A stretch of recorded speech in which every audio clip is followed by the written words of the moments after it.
تبارك الذي بيده الملك وهو على كل شيء قدير.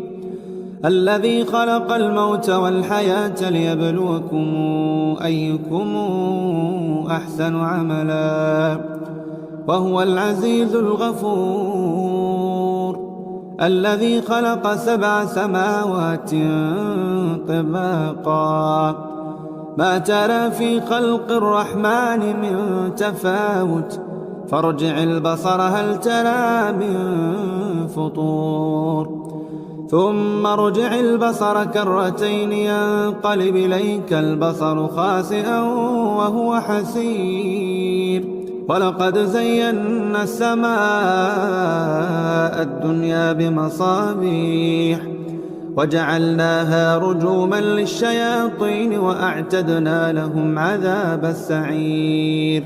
وللذين كفروا بربهم عذاب جهنم وبئس المصير. إذا ألقوا فيها سمعوا لها شهيقا وهي تفور تكاد تميز من الغيظ كلما ألقي فيها فوج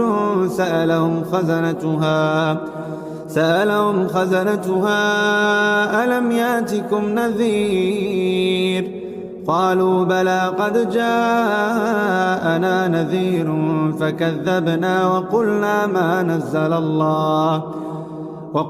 ما نزل الله من شيء إن أنتم إلا في ضلال كبير.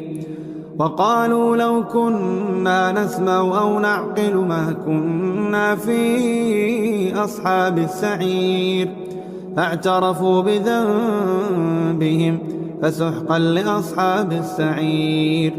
إن الذين يخشون ربهم بالغيب لهم مغفرة وأجر كبير.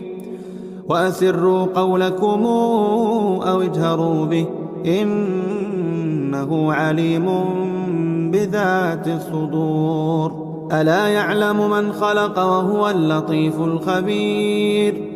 هو الذي جعل لكم الأرض ذلولا فامشوا في مناكبها وكلوا من رزقه وإليه النشور.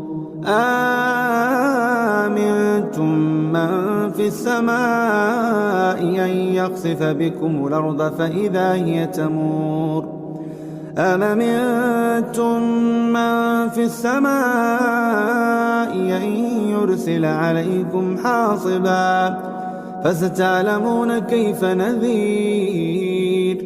ولقد كذب الذين من قبلهم فكيف كان نكير.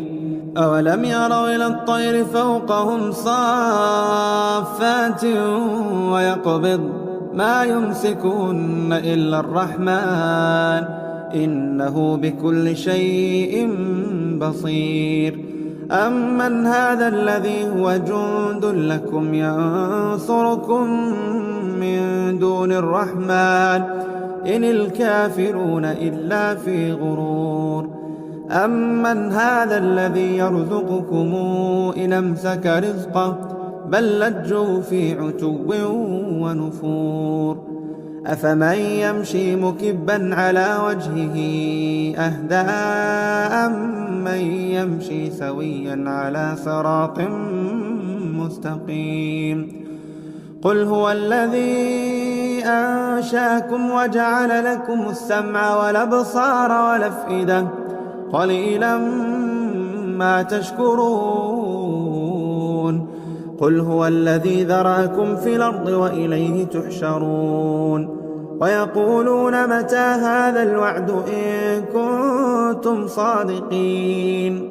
قل إنما العلم عند الله وإنما أنا نذير مبين. فلما رأوا زلفة سيئت وجوه الذين كفروا وقيل هذا الذي كنتم به تدعون. قل أرأيتم إن أهلكني الله ومن معي أو رحمنا أو رحمنا فمن يجير الكافرين من عذاب أليم. قل هو الرحمن آمنا به وعليه توكلنا فستعلمون من هو في ضلال مبين. قل رأيتم إن أصبح ماؤكم غورا فمن يأتيكم بماء معين.